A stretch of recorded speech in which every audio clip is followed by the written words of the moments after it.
ତ୍ରତେୟ ଯୁଗର କର୍ତ୍ତା ପ୍ରଭୁ ରାମଚନ୍ଦ୍ର ଏବଂ ମାତା ସୀତା ରାଜା ଦଶରଥଙ୍କ ମୃତ୍ୟୁ ପରେ ପିଣ୍ଡଦାନ ପାଇଁ ବିହାରରେ ଥିବା ଗୟା ପହଞ୍ଚିଲେ। ସେହି ସମୟରେ ଏମିତି କିଛି ଘଟଣା ହେଲା ଯେଉଁଥିପାଇଁ ମାତା ସୀତା ଚାରିଜଣଙ୍କୁ ଅଭିଶାପ ଦେଲେ, ଯାହା ସେମାନେ ଏବେ ବି ଭୋଗୁଛନ୍ତି। ଗୟା ପହଞ୍ଚିବା ପରେ ଭଗବାନ ରାମ ଓ ଲକ୍ଷ୍ମଣ ପିଣ୍ଡଦାନ ପାଇଁ ସାମଗ୍ରୀ ଆଣିବାକୁ ଗଲେ, ପରନ୍ତୁ ଦୁଇ ଭାଇଙ୍କର ଆସିବାରେ ବିଳମ୍ବ ହେବା କାରଣରୁ ପିଣ୍ଡଦାନ ସମୟ ଗଡ଼ି ଯାଉଥିଲା।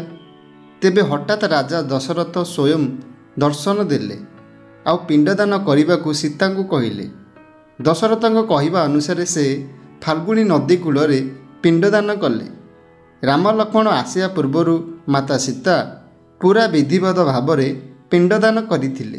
ସେତେବେଳେ ସେଠି 5 ଜଣ ସାକ୍ଷୀ ଥିଲେ, ମାନେ 5 ଜଣ ସେଠି ମାତା ସୀତାଙ୍କୁ ପିଣ୍ଡଦାନ କରିବାର ଦେଖିଥିଲେ। ସେମାନେ ହେଉଛନ୍ତି ବଟବୃକ୍ଷ, ଫାଲ୍ଗୁଣୀ ନଦୀ, ଗୋଟେ ଗାଈ, ଗୋଟେ ତୁଳସୀ ଗଛ ଆଉ ଜଣେ ବ୍ରାହ୍ମଣ।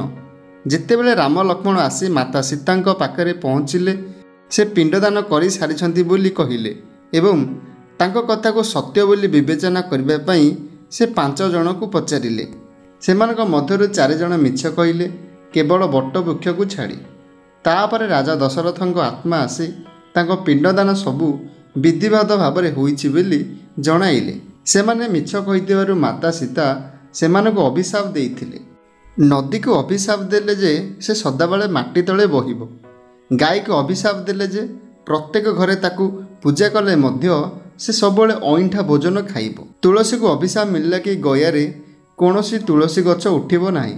ଆଉ ବ୍ରାହ୍ମଣକୁ ଅଭିଶାପ ମିଳିଲା କି ଗୟାରେ ବ୍ରାହ୍ମଣ କେବେ ବି ସନ୍ତୁଷ୍ଟ ହେବେ ନାହିଁ, ସବୁବେଳେ ଦରିଦ୍ର ରହିବେ। ଏବଂ ବରଗଛକୁ ବରଦାନ ମିଳିଲା ଯେ ଗୟାକୁ ପିଣ୍ଡଦାନ କରିବା ପାଇଁ ଆସୁଥିବା ବ୍ୟକ୍ତି ବରଗଛକୁ ମଧ୍ୟ ପିଣ୍ଡଦାନ କରିବେ। ଆଶା କରୁଛି ଆମ ଭିଡ଼ିଓଟି ନିଶ୍ଚୟ ରୂପେ ଆପଣଙ୍କୁ ଭଲ ଲାଗିଥିବ। ଯଦି ଆମ ଭିଡ଼ିଓଟି ଆପଣମାନଙ୍କୁ ବହୁତ ଭଲ ଲାଗିଛି ତେବେ ଭିଡ଼ିଓକୁ ଲାଇକ୍ କରନ୍ତୁ, ସେୟାର କରନ୍ତୁ ଆଉ ଚ୍ୟାନେଲକୁ ସବସ୍କ୍ରାଇବ୍ କରିବାକୁ ଜମାରୁ ବି ଭୁଲନ୍ତୁ ନାହିଁ।